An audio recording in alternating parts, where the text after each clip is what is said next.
အခုလက်ရှိ online ပေါ်မှာမန္တလေးကအသက်မပြည့်သေးတဲ့ကလေးနှစ်ယောက်အသက်ခံရတဲ့သတင်းကတော်တော်လေးကိုနာမည်ကြီးနေတယ်။ဒါကဘလို့ဖြစ်ရတာလဲဒီကလေးနှစ်ယောက်ဘလို့ကြောင့်ခံရတာလဲဆိုတာကိုဒီဗီဒီယိုထဲမှာပြောပြပေးသွားမယ်။ဒီကလေးနှစ်ယောက်လုံးကပြည်ကြီးတကုံမြို့နယ်မှာနေတာမန္တလေးပြည်ကြီးတကုံမြို့နယ်မှာနေတာနော်။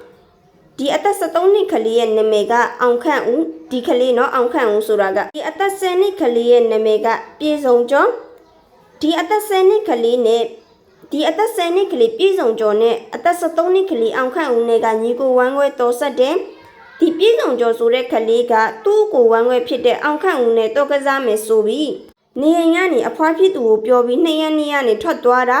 ဒီကလေး2ယောက်လုံးတဲ့4ယောက်လုံးရဲ့အသက်ကလည်းတစ်ယောက်ဆိုရင်16နှစ်နောက်3ယောက်ဆိုလို့ရှိရင်18နှစ်ပဲရှိသေးတယ်အကြီးဆုံးဆိုလို့18နှစ်နော်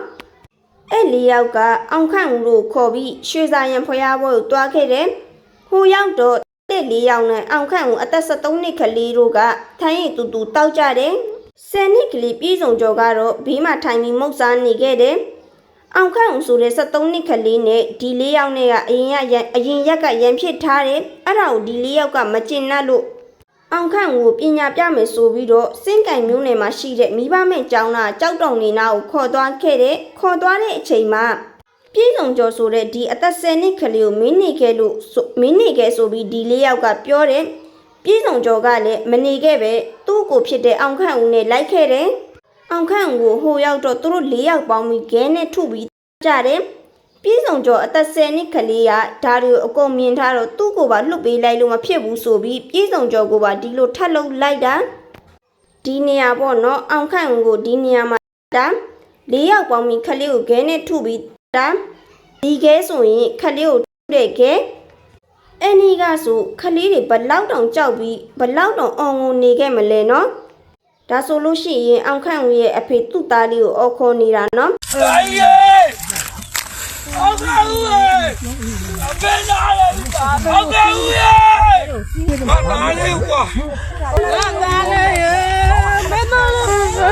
ဘလောက်တောင်မိဘတွေရင်ကွဲလိုက်မလဲဆိုတာလေဒီတဲ့4ယောက်လုံးကခလေး2ယောက်ကိုအခုလိုလုပ်ပြီးဒီတိုင်းထားခဲ့တာဒီ4ယောက်ကိုအခုတော့မိသွားပြီဘလို့မိတာလဲဆိုတော့ဒီခလေး2ယောက်က2ရက်နေ့ကပျောက်တာ9ရက်နေ့မှာလူပျောက်တိုင်ပြီးရဲတွေကစုံစမ်းတော့တယောက်တည်းကတယောက်ရဲ့အိမ်မှာအောင်ခန့်ဦးရဲ့ဖုန်းကိုတွေ့သွားခဲ့တယ်ရဲတွေအစမီးတော့အမှန်တိုင်းမပြောပဲလင်ခဲ့တယ်နောက်တော့ရဲတွေမီးပြီးစစ်တော့အမှန်တိုင်းဝန်ခံခဲ့ကြတယ်ခလေးတွေကိုပြန်တွေ့ခဲ့တဲ့နေ့ကပြည်စုံကျော်ဆိုတဲ့ခလေးမှာဆိုလို့ရှိရင်လက်တွေချွေတွေလည်းမစုံတော့ဘူးခေါင်းလုံးပြန်မပါလာတော့ဘူးလို့ပြောတယ်အောင်ခန့်ဦးကတော့အစုံပါသေးတယ်ဒါပေမဲ့အလောင်းကရက်ကြနေပြီမဟုတ်လို့ကင်မိုးတောင်အစင်မပြေတော့လို့အိမ်ကိုတောင်ပြန်တဲခွင့်မရခဲ့ဘူးခလေးတွေဝစ်ထားခဲ့တဲ့အင်ကြီးကြောင့်သာသူတို့မောင်လေးဖြစ်တာကိုလက်ခံလိုက်ရတာလို့အောင်ခန့်ဦးရဲ့အမဖြစ်သူကပြောပြခဲ့တယ်အောင်ခန့်ဦးနဲ့ပြည်စုံကျော်လေးတော့လေတကယ်ကိုစိတ်မကောင်းပါဘူးရှင်ဗီဒီယိုလေးကတော့ဒီလောက်ပါပဲ